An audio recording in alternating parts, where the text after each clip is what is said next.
दिव्या, अब बतावा आपका करे के बा हमके जान के कोने खतरा में डाले के बा। सरिता हम दिव्या, लगातार राजी यही तरफ आ रहा बाड़े। चले जा, चुप जा, राज की पता ना चले कि चाहिए।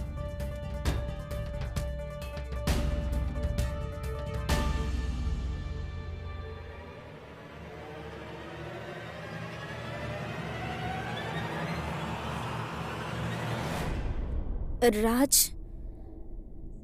तू ए वक्त परेशान लगा ताड़ा। बात करे के बा हमरा।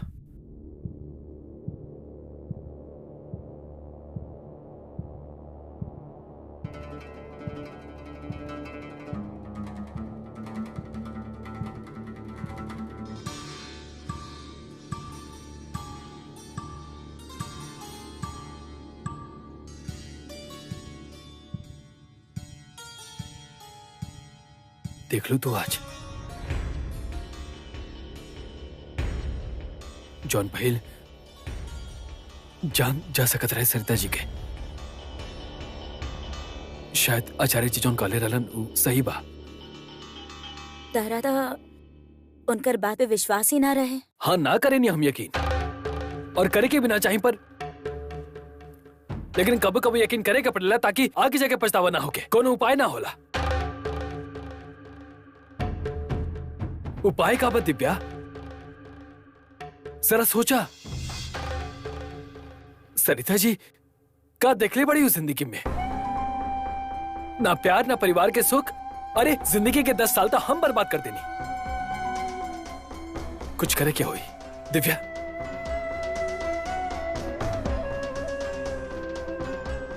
राज, तू कहानी तो सुन ले हुक्बा ना। सावित्री अपन पति सत्यवान के मौत के मुंह से खींच लाइल रहली।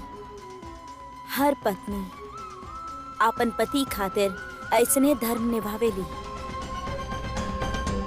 फिर आज एगो सत्यवान काहे अपन सावित्री खातिर ऐसा ना कर सकेला?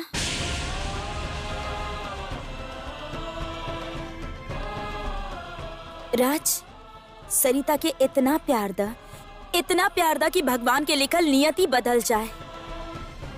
दे पैवा सरिता के इतना प्यार?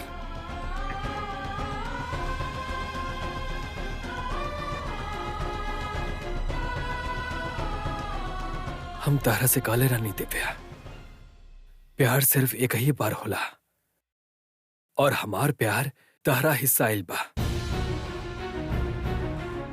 कैसे कर लिया हम दोबारा प्यार सरिता जी से?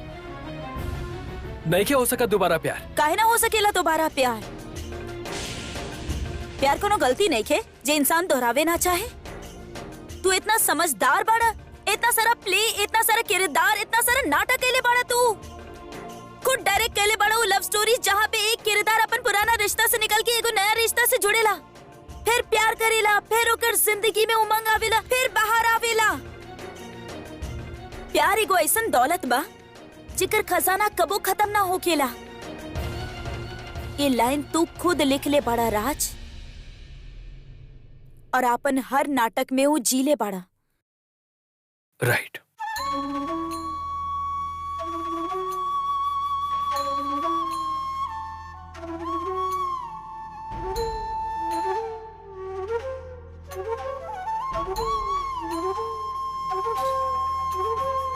हम तार बात से सहमत बानी, लेकिन अगर जौन तू कहा तरो तारा वो बात पे इतना ही विश्वास बा तो हमारे को सवाल के जवाब दा। दिव्या, अगर प्यार दोबारा हो सकता तो का तू अभी ले कर पहलू?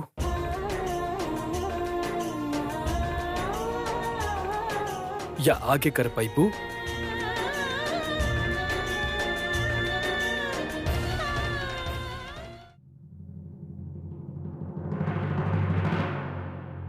हमने आपन बारे में बात ना करता नहीं राज। ये हमारे सवाल के जवाब नहीं खे। अगर प्यार दोबारा हो सकता तो का तू ओकरा के दोबारा कर पहलू? आगे कर पैबू? अगर तहार जवाब हाँ बा दिव्या, तो हम तहार आर्ग्यूमेंट से बिल्कुल सहमत बनी। लेकिन अगर तहार जवाब ना बा तो हम तारा के एगो बात बताते दिव्या मल्होत्रा, बहुत होशियारी से जौन तर्क तू बांधने की कोशिश करे बाड़ू ना, ताकि हम कोनो जवाब ना दे सके। इस सब हम समझाता नहीं। तारा अमर सर के कसम बोला,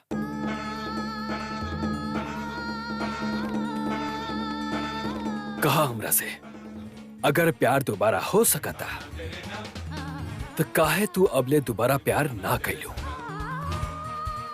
काहे गौरव के साथ अपन शादी अधूरा छोड़ के आ गेलू? का हो सकता दोबारा प्यार? का सच में हो सकता दोबारा प्यार?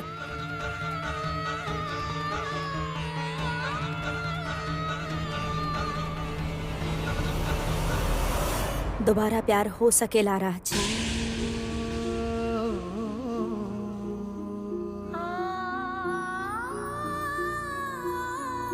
दस साल मुंबई में रह के आसपास के दुनिया में बहुत कुछ देख ले बानी।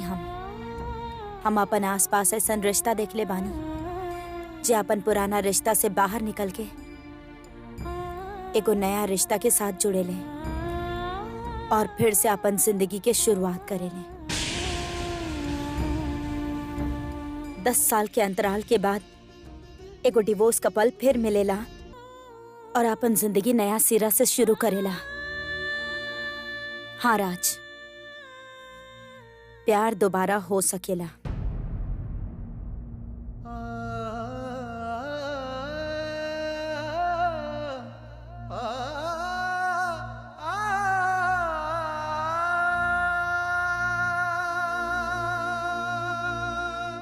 हम तो हर सवाल के जवाब दे देले बानी राज। तू हमार सवाल के जवाब ना देबा। झूमर गिरत देख के तू सरिता के बचावे खातिर काहे दौड़ के चल गईला? इंसानियत होला हुए एगो एक्सीडेंट। इंसानियत? अगर सरिता के कुछ हो जात तो जिंदगी भर का महसूस करता तू? बोला। वैसे भी जे जिंदगी सरिता जी रहल बड़ी वो कोनो मौत से बेहतर नहीं खे। दिव्या, ना पति के प्यार, ना एगो जिंदगी, ना एगो फैमिली, कुछ भी तो नहीं खे ओकरा पास। ओकरा से अच्छा तो मौत बना। बोला राज, मर जाए दे बस सरिता के। सरिता आज तक हमेशा एगो खोखला रिश्ता ही निभैले बाड़ी। वो हमेशा जमीन पर सूतत रही ताकि तोहरा आराम मिले। तो ओकरा कबो प्यार ना देला, लेकिन वो एक बार भी आवाज ना उठैली, सब कुछ सहत रहली। काहे राज? जवाब तो हमरा के काहे? काहे कि ओकर प्यार, ओकर समर्पण, ओकर भक्ति सिर्फ तारा खातिर रहे। तार परिवार जौन भी परिस्थिति खड़ा कैलस, लेकिन तू एक बार भी ओकरा तरफ ना देखला। एमे सरिता की का गलती बा? तहार प्यार की अहमियत बा, सरिता के वो 10 साल की कोनो अहमियत नहीं खे।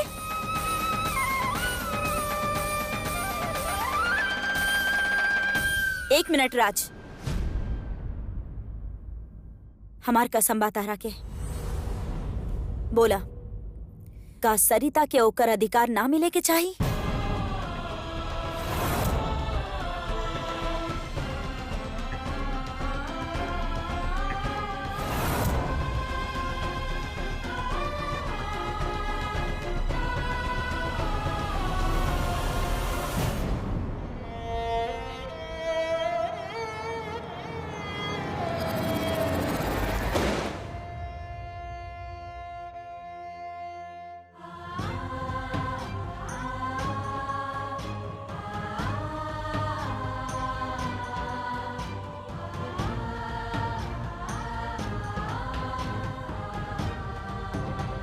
हमके माफ करिए दिव्या, हमके माफ करिए।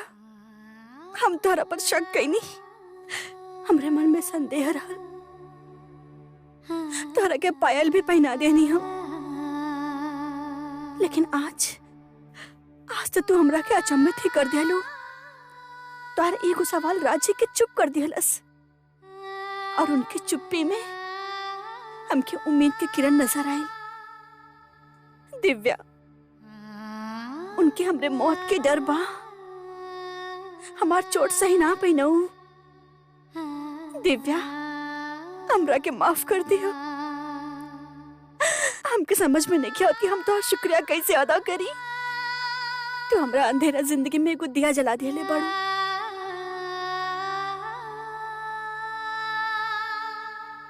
हम अपन दिहल वचन में बंधल बानी, तो हर पति के प्यार दिलवावे आयल बानी यहाँ पर। ओकरा खातिर जौन कुछ भी मुमकिन होई हमू करब। थैंक्स।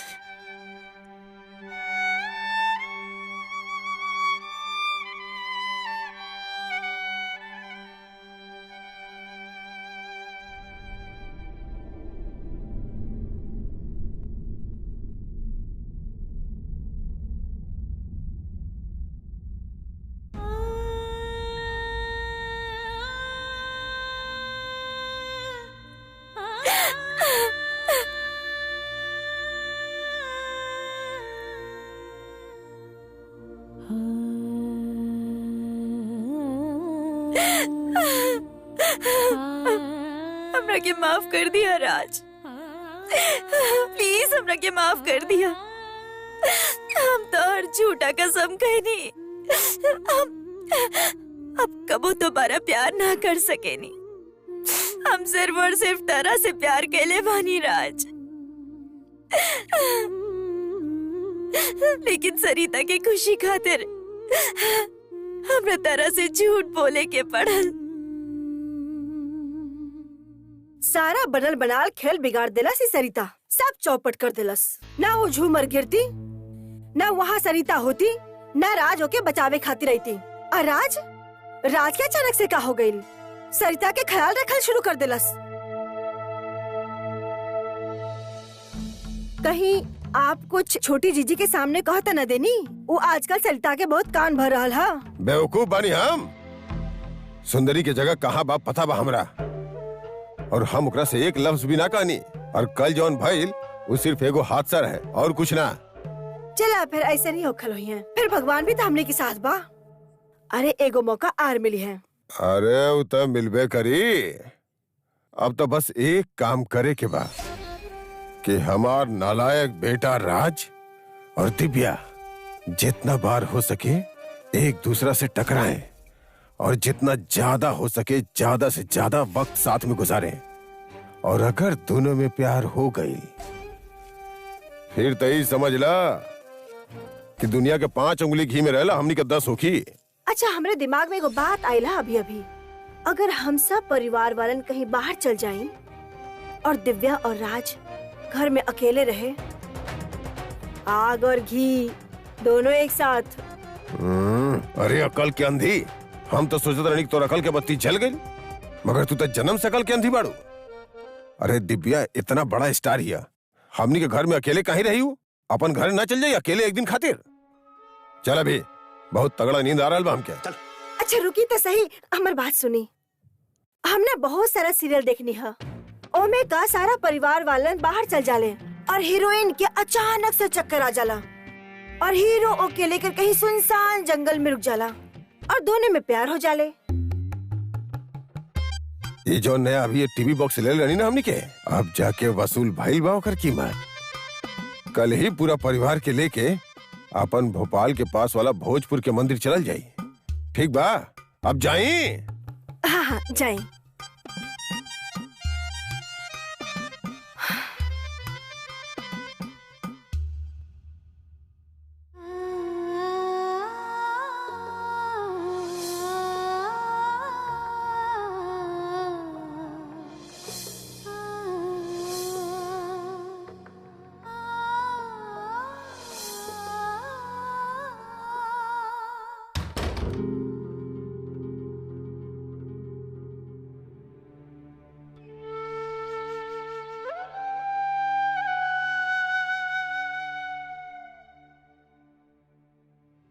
आचार्य जी कहले रहले कि अगला महीना के अमावस्या तक ही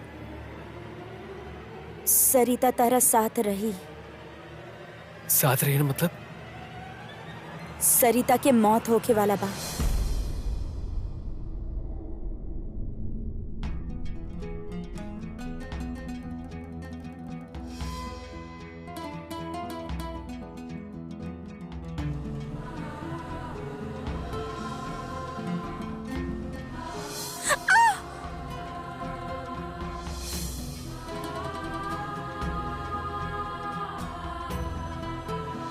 हम तरह से कहले रहनी आचार्य जी की भविष्यवाणी सच होखेला।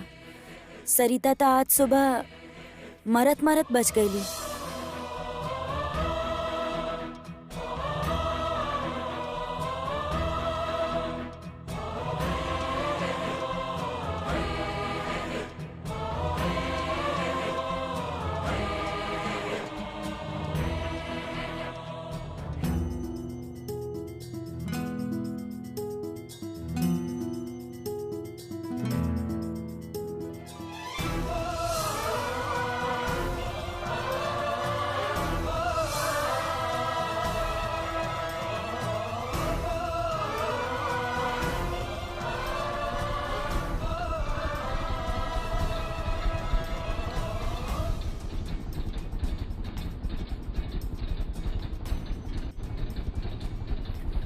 ये पंखा इतना आवाज तब पहले ना करत रहे, या फिर हमरे ध्यान ना होके।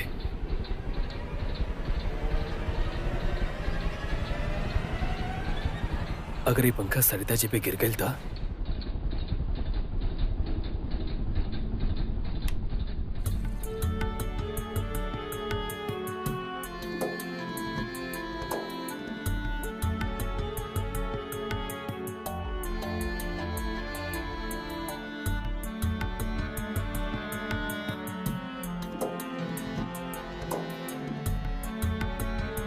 पंखा बंद करें तो गर्मी भी हुई और मच्छर भी परेशान करी।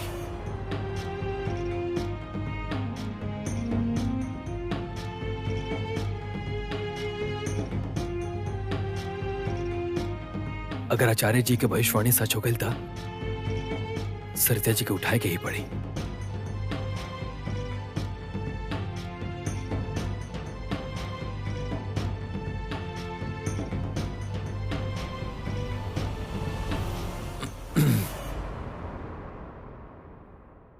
सुनी,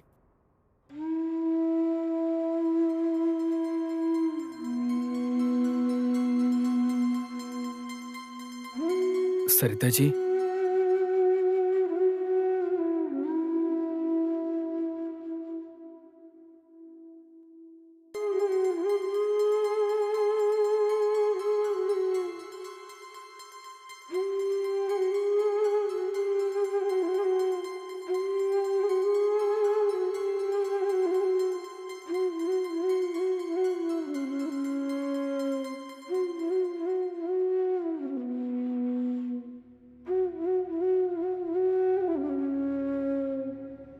सरिता जी,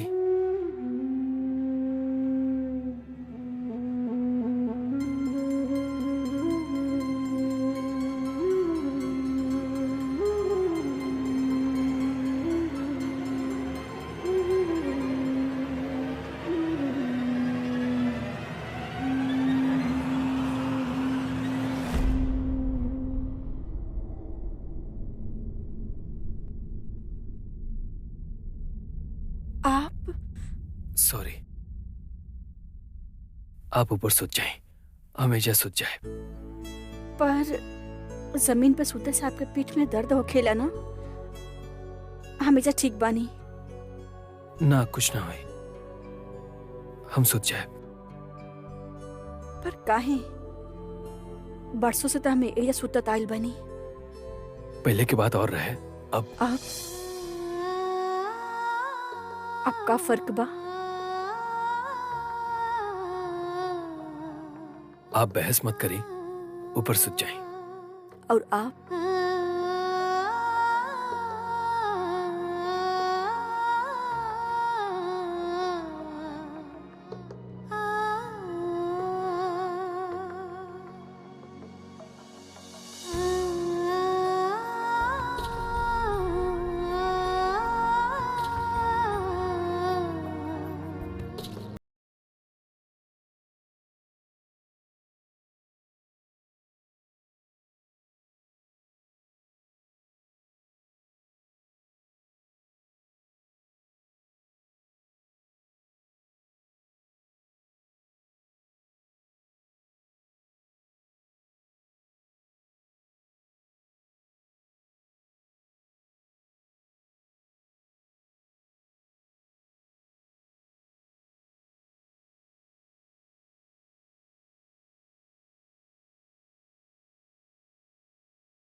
हमार चतुराई आज राज के बाबूजी भी मान जाई है।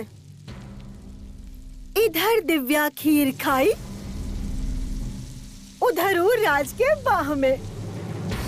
खीर खा के हमरा बता दिया तू न न न न।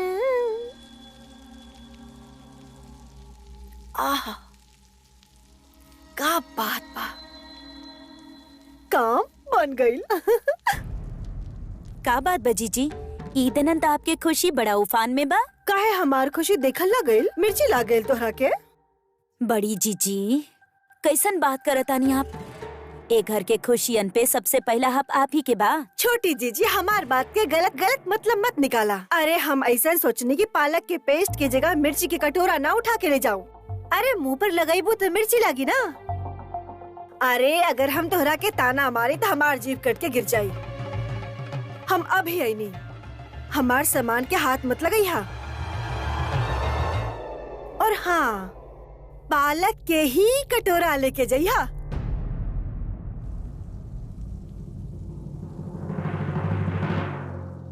बाकी इतना तीखा मिर्ची तो हमने के घर में क्यों खाला ही ना। फिर बड़ी जीजी मिर्ची के काहे बनैली? ये बड़ी जीजी भी ना हमार समझ से तो बाहरे बाड़ी।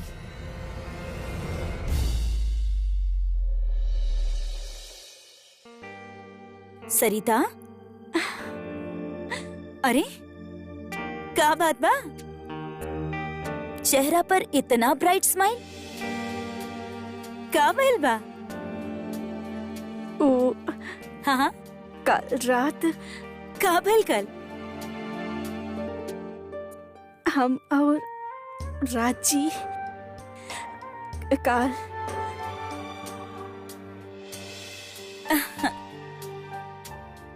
तू और राज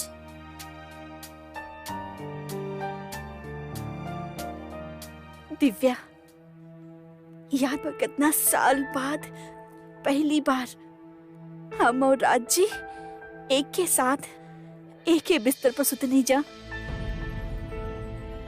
ए रात के कितना इंतजार के ले रहनी हम। पता बा हम पूरा रात सुतिया ना पौनी। जी करत रहे बस उन्हीं के देखत रही। तोरा के पता बा एक हाथ की दूरी पर लेटल रहना हूँ। दिव्या, उनके हमार चिंता होके लागल बा।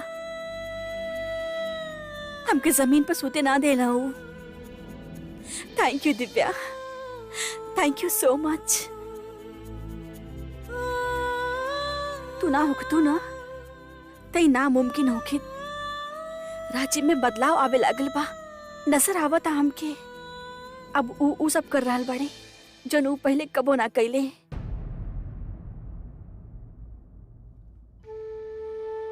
I'm so happy for you. Thanks.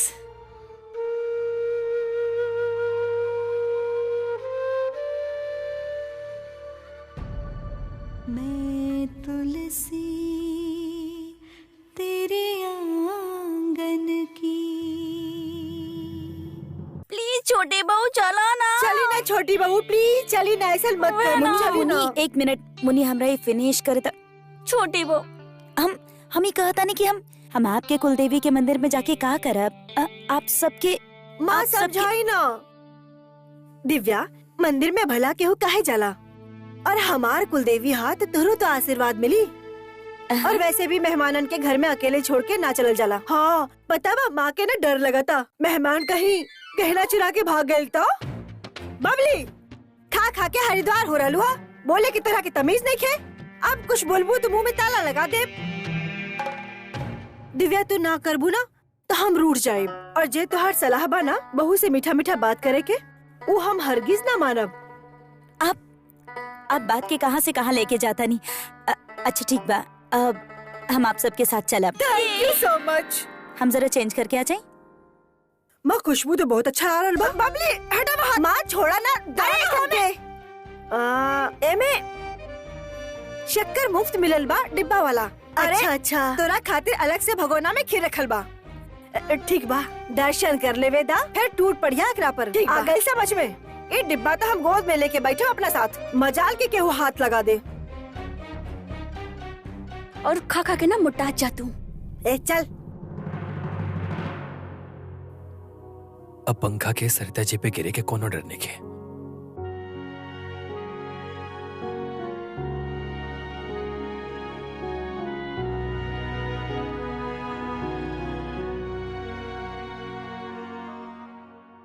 भैया तैयार बानी चले खातिर? अरे पंखा बदल देनी। हाँ बहुत आवाज करत रहे। पंखा की आवाज तो सरिता भाभी के बरसों से परेशान करत रहे, आपके अभी पता चलल? का काम बा? भैया अचानक से ये चेंज कहाँ से आयल आप में? कुछ तो बदलल बा हमारे भैया के जिंदगी में। और सच कही ये बदलाव ना हमरा तो बहुत स्वीट लागल। लागता सरिता भाभी की जिंदगी में ए बार तो प्यार के बारिश हुई। हम सरिता जी खातिर जौन कुछ भी करत नहीं वो प्यार ना सिर्फ फिक्र बा, हमदर्दी बा। उम्मीद करत नहीं कि सरिता जी और परिवार के बाकी लोग एकरा के प्यार ना समझ बैठे लोग।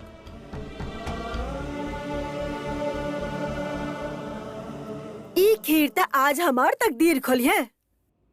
उस सरिता नाम के काली बिल्ली हमारा रास्ता न काट दी। तोहर आँख नेखे का? तोहर आँख फुटल बा का? माँ मर गई अंधेरा में बेटी के नाम रोशनी। अरे तोहार तो रात दिन के काम हो गई हमरा के दुख देवे के। हाय राम सारा खीर गिरा देलस। देखा भला। अरे तोहर तो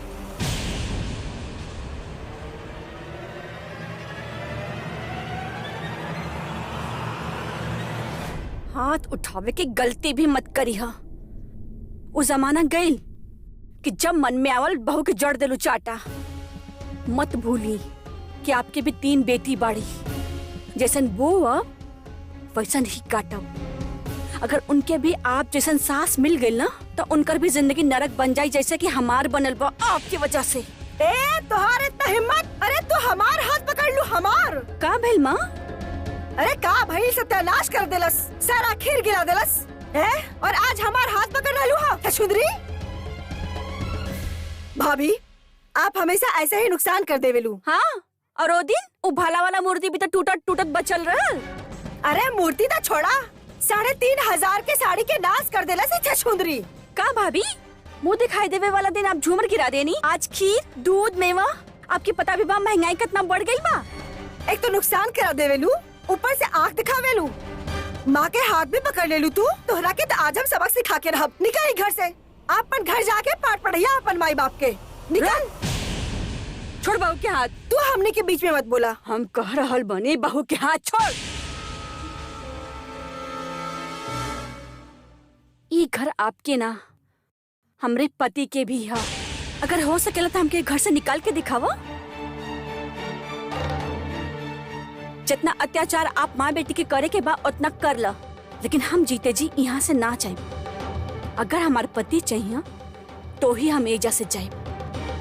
जेकरा के तू पति कह रहलू है ना, वो हमार बेटा बा और हम ओकर माँ बानी। और तोहरा के आज ई घर से निकाल के रहा। हाँ तो निकाला। अबे पुलिस स्टेशन जाके आप पे कंप्लेन करते नहीं। बहू पर अत्याचार करे के जुर्म में अभी आपके अंदर डाल दी हाँ, और जमानत भी ना होगी।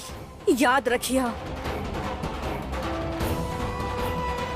याद नहीं खे पड़ोस वाले नीलम मौसी का हाल भइल रहा है? बहू पर अत्याचार करे के जुर्म में उनके अंदर कर दिया ले रहले और आज भी अपन रोवल जेल में रो रहल बड़ी। पता न औरत अपने पर होके वाले अत्याचार के काहे सहेली, लेकिन हम वो औरतन में से ना ही। हम कानून के हंटर हाथ में उठा लेनी और अपने अधिकार खातिर लड़े नहीं भी। अरे हम तरह के कुछ कहा थोड़ी ना रहनी, हम तरह के समझावत रही। कितना नुकसान हो गया देखो, खीर गिरल। तू समझावा ना क्या कि कुछ। हम तो क्या उठावे खातिर जा रहनी हो। चला मुन्नी हमने की भी चला।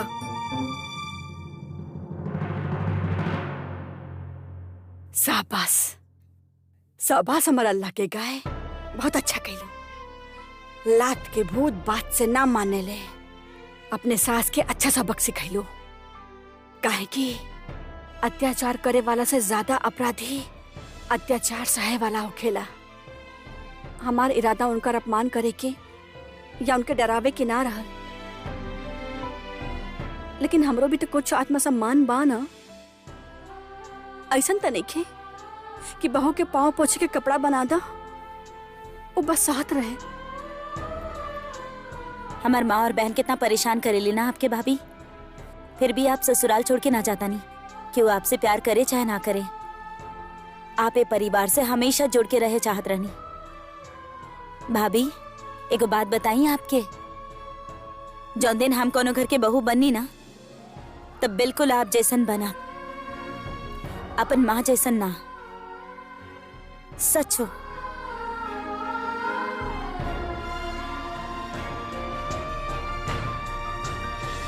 अरे जल्दी करा। राज की जिंदगी से रद्दी के पिटारा सरिता के समझ ला कि आज हम बाहर कर ही देनी। दिमाग के ज्यादा इस्तेमाल तो ना कर देलू। अरे ना राज के बाबूजी, अब वो कबो कबो पान में डाले नहीं ना, वो खसखस के दाना। अरे दिमाग खराब हो गई बा तुहार। अरे अफीम होके लऊ। आज पहला बार एक्सप्रेस ट्रेन की तरह दिमाग चलल हा हमार। झट से दोगुना खसखस डाल देनी दिव्या के खीर में। भाई वाह, तोहार खोपड़ी तो अचानक से काम करे लगई।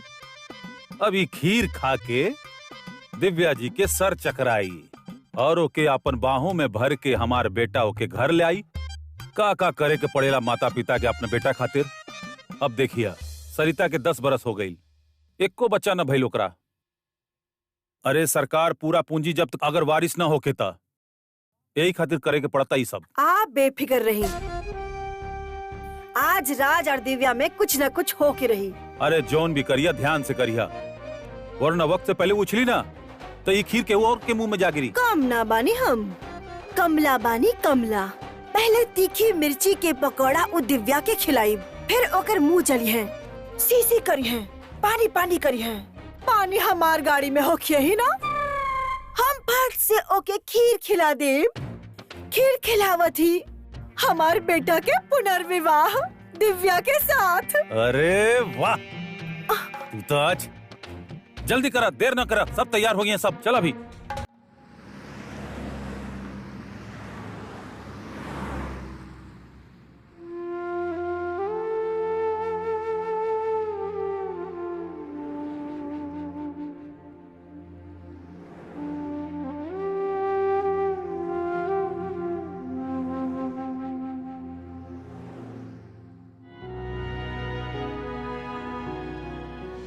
आप ऊपर सुत जाए, हम नीचे सुत जाए।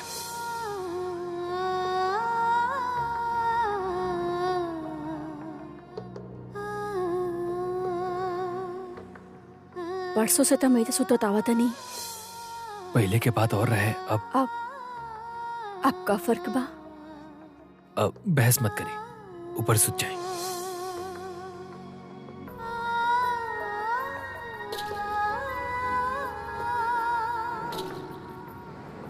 दिव्या, भूख लगे था हमरा के बता दिया, बहुत बढ़िया खाना लेनी है अपना साथ। जी ना, अभी हमरा भूख नहीं के लागल। अरे खा के देखा, भूख अपने आप लग जाई। अरे जब वो कहत या ना तो रहेगा ना।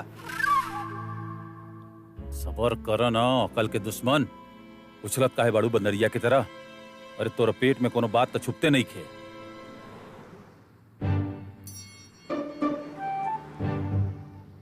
का ढूंढ रहलू हा खाए खातिर? जी ना, हम तो बस बाहर के नजारा देखत रहनी, बहुत खूबसूरत बा। अरे बाहर का देख रहलू हा? पेड़, घास, फूस, फूल।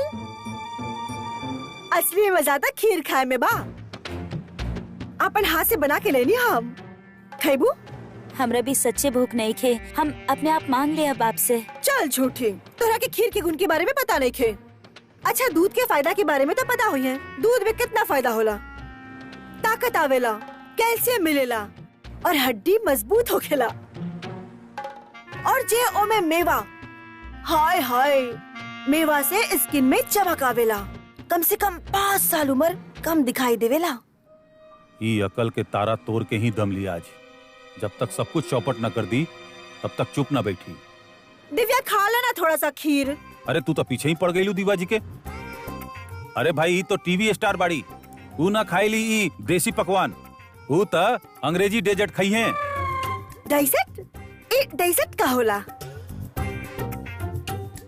अरे तुहार अकल के आगे तो भैंस भी कम पड़ी। अब जी लाई, हम खीर खाता नहीं। इला इला खीर। देखो, ई त घर से निकलल रहे ठूस ठूस के पेट भर के। जब घर से निकलत रहे ना तो डकार मारत रहे। खा जितना तोरा के खाए के बा। और पकौड़ा दिव्या, हम इतना बढ़िया पकौड़ा बनावत हई, एक बार जे हमार हाथ के पकौड़ा खा ले जिंदगी भर ना भूलेला। ई देखा पकौड़ा। हाँ हाँ, आप इतना अच्छा पकौड़ा बनावे नहीं कि कब कब हम अकेले ही खा जानी, जैसे आज तोरा खाई। खातिर नहीं खे। देखा, सुनना रहलुआ।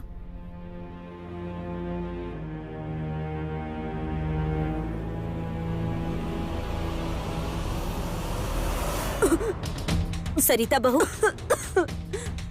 का भइल? का भइल? मिर्ची मिर्ची। अरे मिर्ची लगल। अरे पानी पानी पानी लेके आवा। पानी तो पिछला गाड़ी में अरे पानी नहीं की हमनी के गाड़ी में। पानी। राज पानी लेके आवा। हाँ, एक मिनट राज प्लीज।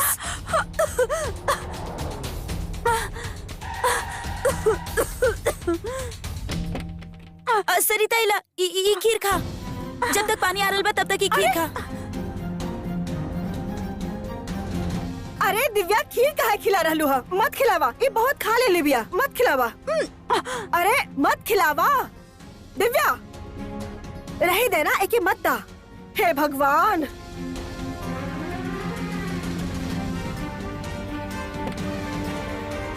अब पानी। हाँ, पानी दा।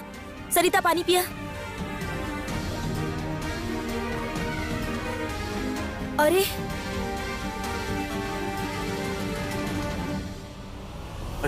सरिता, सरिता का भइल? सरिता वेक अप। सरिता, ई अचानक से का हो गए लिख रखे?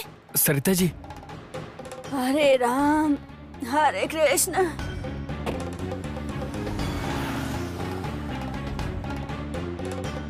का भइल?